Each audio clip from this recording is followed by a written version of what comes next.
इस वीडियो में आज हम इंडियन इकॉनमी के बारे में पढ़ेंगे और इंडियन इकॉनमी एक अंडर डेवलप्ड इकॉनमी कैसे है वो आज हम इस वीडियो में समझेंगे। यानी कि भारतीय अर्थव्यवस्था एक अविकसित अर्थव्यवस्था कैसे है, कैसे हम इसको एक अविकसित अर्थव्यवस्था मानते हैं, वो मैं आज आपको इस वीडियो में बहुत ही डिटेल में अच्छे तरीके से समझाने वाला हूं। तो आप इस वीडियो को स्टार्टिंग से एंड तक ज़रूर देखिएगा, आपको बहुत अच्छे से चीज़ें जो है समझ में आ जाएंगी।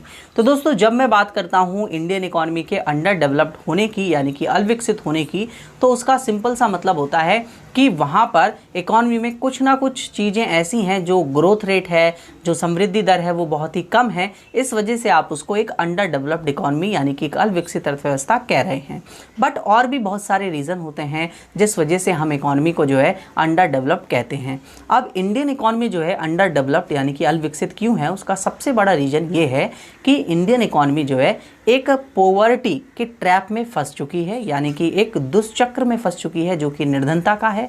अब निर्धनता के दुष्चक्र से क्या हो रहा है, क्या इस ट्रैप से इंडियन इकॉनमी कैसे जो है वो अंडर डेवलप्ड होते चली जा रही है। तो देखिए, समझिए, अगर इंडियन इकॉनमी जो है वो गरीब होगी, मतलब वहाँ निर्धनता ज़्यादा बढ़ेगी, तो जहाँ पर पॉवर्टी अगर ज़्यादा बढ़ जाएगी, निर्धनता अगर ज़्यादा बढ़ जाएगी, तो वहाँ पर लोगों की जो पर कैपिटा इनकम है यानी प्रति व्यक्ति आय है वो बहुत ही कम होगी। ठीक है, पर कैपिटा इनकम, क्लियर है, इनकम बहुत कम होगी, जिससे जो है लोगों की रियल इनकम भी क्या हो जाएगी, इकॉनमी की रियल जीडीपी क्या हो जाएगी, वास्तविक जीडीपी कम हो जाएगी।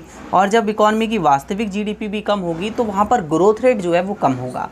और जब ग्रोथ रेट इसके अंदर कम आपको देखने को मिल रहा है तो इंडियन इकॉनमी जो अपने आप को डेवलप करने में, अलग अलग इंफ्रास्ट्रक्चर को बिल्डअप करने में पैसा जो खर्च करती है वो भी कम खर्च कर पाएगी। और जब कम खर्च कर पाएगी तो इंडियन इकॉनमी जो है वो अंडर डेवलप्ड इकॉनमी कहलाएगी, यानी कि एक अविकसित अर्थव्यवस्था कहलाएगी। आपको समझ में आया होगा कि अगर इनकम ही कम है, लोग गरीब हैं, लोगों के पास ज़्यादा चीज़ें मौजूद ही नहीं हो पा रही हैं, तो लोग ज़्यादा खर्च कैसे करेंगे इकॉनमी के अंदर। और जब लोग ज़्यादा खर्च नहीं करेंगे इकॉनमी में तो इकॉनमी के पास पैसा कहाँ से आएगा।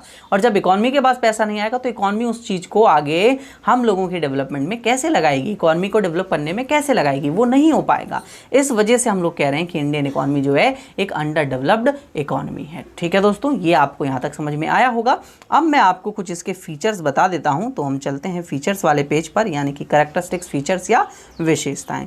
तो सबसे पहला है लो and near स्टेगेंट per capita income, यानी कि निम्न और लगभग स्थिर प्रति व्यक्ति आय। मतलब हमारी जो पर कैपिटा इनकम है वो तो लो है या तो बिल्कुल फिक्स है, स्टेगेंट है, वो बढ़ी और घट ही नहीं रही, उसमें कोई परिवर्तन ही नहीं हो रहा है, ज़्यादा बढ़ ही नहीं रही ज़्यादा, तो वो इस वजह से हम लोग अंडर डेवलप्ड हैं। देखिए, मैं डाटा के अकॉर्डिंगली आपको बताता हूँ, मैंने डाटा लिया हुआ है। डाटा के अकॉर्डिंगली अगर हम बात करें तो जैसे यूएस वगैरह बाकी कंट्रीज़ हैं, जैसे इंडिया की अगर हम पीपी के अकॉर्डिंगली, परचेजिंग पावर पैरिटी, क्रय शक्ति समता के अनुसार, जानते होंगे आप इसके बारे में, हम दो कंट्रीज़ को कंपेयर करते हैं एज आ परचेजिंग पावर के अकॉर्डिंगली। ठीक है, तो उसके अनुसार इंडिया की $5350 के आसपास जो है इनकम बनती है। बट वहीं आप नॉर्मली एक्सचेंज रेट के हिसाब से बात करें तो इंडिया की इनकम जो है वो बनती है $1499, जो कि क्या है, बहुत कम है। आप देख सकते हैं परचेजिंग पावर पैरिटी में तो हम लोग अच्छा कर रहे हैं, परचेजिंग पावर तो अच्छी है, बट ओवरऑल जो जीडीपी की हम बात करते हैं, वो पर कैपिटा इनकम की बात करते हैं लोगों की, वो कितनी है,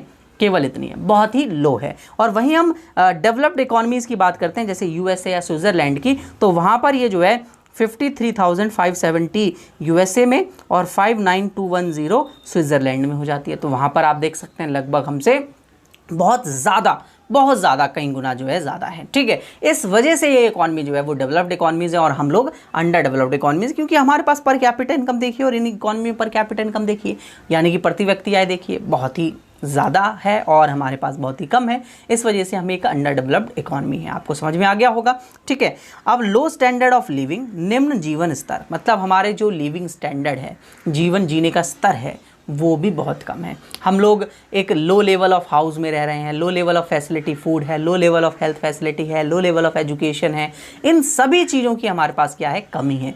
इस वजह से हम लोग जो है एक लो लेवल ऑफ स्टैंडर्ड लिविंग में रह रहे हैं, जिसके वजह से हमारी इकॉनमी जो है अंडर डेवलप्ड है। ठीक है, डाटा के अकॉर्डिंगली अगर मैं बात करूं तो लगभग हमारे देश में 3400 कैलोरी जो है मिनिमम है कि हर व्यक्ति को चाहिए ही चाहिए, बट हमारे देश में ये ली जाती हैं 2490 कैलोरी के आसपास। आप देख सकते हैं 1000 कैलोरी का बहुत बड़ा डिफरेंस है यहाँ पर।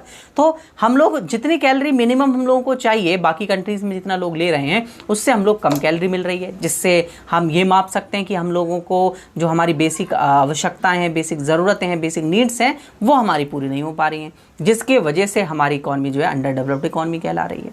ठीक है, नेक्स्ट थर्ड पॉइंट पे चलते हैं। थर्ड पॉइंट है unequal distribution of income and wealth, यानी कि आय और धन का असमान वितरण। इसको भी मैं आपको एक डाटा के थ्रू शो करना चाहूँगा। यहाँ पर देखिए, एक आपने 80-20 प्रिंसिपल सुना होगा कि 80% जो पॉपुलेशन है वो केवल और केवल पूरी इनकम का 20% ही इनकम जनरेट करती है, और जो 20% पॉपुलेशन है किसी भी देश की वो 80% इनकम को क्या कर लेती है, जनरेट कर लेती है। तो हम ये कह सकते हैं कि हमारे देश में जो ये गरीब तबका है 80%, वो केवल 20% इनकम को कमा रहा है पूरे देश की, और जो 20% तबका अमीर है वो 80% इनकम को लेके जा रहा है। इसका मतलब है कि हमारे मुकाबले लगभग 4 से 5 गुना उसकी इनकम है और हमारी केवल 1 है, तो उनकी 4 से 5 है, तो वो बहुत ज़्यादा है। तो जब ये इनकम का अनइक्वल डिस्ट्रीब्यूशन होगा, किसी को ज़्यादा किसी को कम मिलेगा, तो वो इकॉनमी कभी भी डेवलप नहीं हो सकती। उस इकॉनमी को आप अंडर डेवलप्ड इकॉनमी कहेंगे। तो इंडियन इकॉनमी में ऐसा ही है। इंडियन इकॉनमी में किसी को ज़्यादा तो किसी को कम मिल रहा है, कोई गरीब है तो कोई अमीर है, गरीब बहुत ज़्यादा है, अमीर बहुत कम है। इस वजह से हमारी इकॉनमी क्या है, अंडर डेवलप्ड है, यानी कि अल्प विकसित है। ठीक है दोस्तों, यहाँ तक आपको समझ में आया होगा। और यहाँ पर कुछ FDI वगैरह का भी लिया हुआ है कि वो हमारे पास कम आता है। ठीक है, नेक्स्ट देखते हैं हम लोग। Fourth point, heavy dependence on agriculture. भाई कृषि पर भारी निर्भरता है, हम लोग पूरे तरीके से डिपेंडेंट है किस पर, एग्रीकल्चर पर। एग्रीकल्चर सेक्टर से ही हम लोग अपनी इकॉनमी को क्या कर पाते हैं, डेवलप कर पाते हैं। डेवलपमेंट का हमारे पास एक ही रास्ता है और उसी तरीके से हम अपनी इकॉनमी को डेवलप करते हैं, वो है एग्रीकल्चर। एग्रीकल्चर में लगभग 50% पॉपुलेशन हमारे देश की लगी हुई है। ठीक है, और 50% पॉपुलेशन इसमें वर्क कर रही है, और पार्टिसिपेशन रेट जो है एग्रीकल्चर सेक्टर का वो 30% के आसपास रहता है, जो कि बहुत ज़्यादा है। मतलब हमारी जो GDP ग्रोथ रेट होती है वो एग्रीकल्चर सेक्टर की वजह से होती है। बाकी जबकि हम बाकी इकॉनमीज़ की बात करते हैं तो वहाँ पर केवल 1 से 5% के आसपास ही इकॉनमी में जो है एग्रीकल्चर सेक्टर अपनी पार्टिसिपेशन रेट को रखता है। वहाँ पर केवल 1 से 5% ही कृषि क्षेत्र से GDP बढ़ती है, बाकी अदर सेक्टर से बढ़ती है। लेकिन इंडियन इकॉनमी में ये 30% बढ़ रही है और आधी पॉपुलेशन एग्रीकल्चर सेक्टर में लगी हुई है। जबकि हम डेवलप्ड इकॉनमीज़ की बात करते हैं तो 2% ही लोग वहाँ पर लगे हुए हैं, 2 से 5%, 7% ऐसे लोग ही लगे हुए हैं। हमारी इकॉनमी में ज़्यादा लगे हुए हैं। हम लोगों को मैन्युफैक्चरिंग सेक्टर इन सब में जाना पड़ेगा, तभी हम डेवलप हो पाएंगे। अगर नहीं जाते तो डेवलप नहीं हो सकते हम लोग। ठीक है, नेक्स्ट है high growth rate of population. हमारी जनसंख्या की जो ग्रोथ रेट है, हमारी जो जनसंख्या की वृद्धि दर है वो बहुत ज़्यादा है।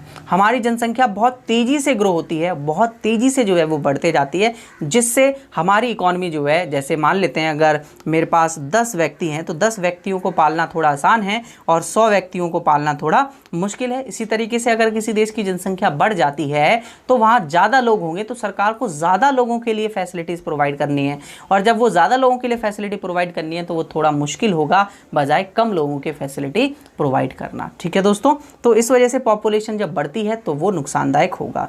लो पेस ऑफ इंडस्ट्रियलाइजेशन, उद्योगीकरण की धीमी गति। मतलब जो इंडस्ट्रियल हमारे देश में डेवलप हो रही हैं उन इंडस्ट्रीज़ का जो डेवलपमेंट की रेट है वो भी बहुत कम है। जिस रेट से ग्रोथ रेट होना चाहिए इकॉनमी में इंडस्ट्रियलाइजेशन का, इंडस्ट्रियल सेक्टर का, वो उस रेट से नहीं हो पा रहा है, जिसकी वजह से इकॉनमी जो है डेवलप में नहीं कर पा रही है। ठीक है, मैसिव अनएम्प्लॉयमेंट एंड अनएम्प्लॉयमेंट। ठीक है, व्यापक बेरोजगार या अल्प रोजगार, अंडर एम्प्लॉयमेंट है या फिर आपके पास मैसिव अनएम्प्लॉयमेंट है। देश में बहुत सारे लोग या तो बेरोजगार हैं या तो अल्प रोजगार हैं, मतलब या तो अंडर एम्प्लॉयमेंट उन्हें मिल रहा है, कुछ समय के लिए काम मिलता है, कुछ समय के लिए काम नहीं मिलता, जिसकी वजह से वो अपनी बेसिक नीड्स को पूरा नहीं कर पाते। बेसिक नीड्स को पूरा नहीं कर पाते तो वो गरीब होते हैं। Real capita income, per capita income उनकी कम होती है। पर कैपिटा इनकम कम होने पर रियल इनकम कम होती है हमारे पास, है ना, यानी वास्तविक आय कम हो जाती है। तो ये पूरा चक्र इसी वजह से चलता रहता है।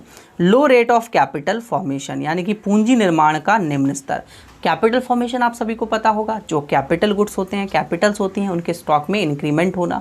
वो इंक्रीमेंट होना क्या हो रहा है, बहुत ही कम हो रहा है, धीमा हो रहा है इंडिया के अंदर, जिसकी वजह से कैपिटल फॉर्मेशन बहुत कम है। कैपिटल फॉर्मेशन कम है तो इनकम जो है वो ज़्यादा जनरेट जो हमें करनी चाहिए कैपिटल फॉर्म में, वो हम नहीं कर पा रहे हैं, जिसकी वजह से इकॉनमी जो है वो आगे और किसी जगह पर पैसा इन्वेस्ट नहीं कर पा रही है, जिससे हम लोग अपनी इकॉनमी को बूस्ट कर पाएँ, अपनी इकॉनमी को डेवलप कर पाएँ, वो नहीं हो पा रहा है। इस वजह से हम लोग कह सकते हैं कि हमारी इकॉनमी जो है अंडर डेवलप्ड है।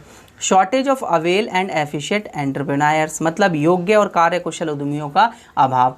मतलब ऐसे एंटरप्रेन्योर्स हमारे देश में नहीं हैं जो हमारे देश को अच्छे तरीके से नए नए आइडियाज़ के साथ हमारे देश में नए प्रोडक्ट्स को लेकर आएँ और नए डेवलपमेंट के तौर पर लेकर आएँ। जैसे बाकी कंट्रीज़ में अगर हम देखें तो बहुत सारे नए नए प्रोडक्ट्स बनाए जाते हैं, उन प्रोडक्ट्स को बेचकर वो कंट्रीज़ जो हैं वो अपने देश में पैसे को अर्न करती हैं। बट हमारे देश में ऐसा बहुत ही कम प्रोडक्ट्स हैं, मैं कहूँगा कि जो हमें ज़्यादा से ज़्यादा इनकम जो है जनरेट करके दें। बहुत ही कम इनकम जो है हमारे देश में इन सभी चीज़ों से जो है जनरेट होती है। ठीक है।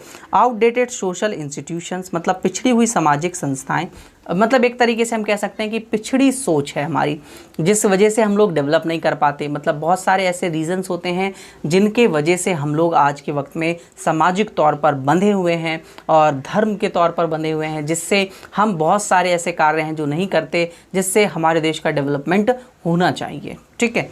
डेफिशिएंट ह्यूमन कैपिटल, मानव पूंजी की कमी। अब देखिए हमारे देश में मानव हैं, मतलब ह्यूमंस हैं बस, बट उस ह्यूमन को कैपिटल में कन्वर्ट करने के लिए इन्वेस्टमेंट की ज़रूरत है, उस ह्यूमन पर पैसा खर्च करने की ज़रूरत है ताकि वो एक कैपिटल की फॉर्म में हमारे देश में हमारे लिए यूज़फुल हो, और वो नहीं हो पाता, जिसके वजह से हम लोग जो है ह्यूमन कैपिटल को ग्रो नहीं कर पा रहे। और ह्यूमन कैपिटल अगर ज़्यादा ग्रोथ होगा किसी भी कंट्री में तो वो उस इकॉनमी में बहुत सारी चीज़ों को, मैन्युफैक्चरिंग सेक्टर और इन सभी को जो है वो ग्रोथ दे सकता है, बट वो हम लोग नहीं कर पा रहे, जिसकी वजह से हमारी इकॉनमी जो है थोड़ी धीमी पड़ गई है। ठीक है। इस वजह से थोड़ा स्लो ग्रोथ रेट हमारी इकॉनमी में देखने को मिलता है। ठीक है।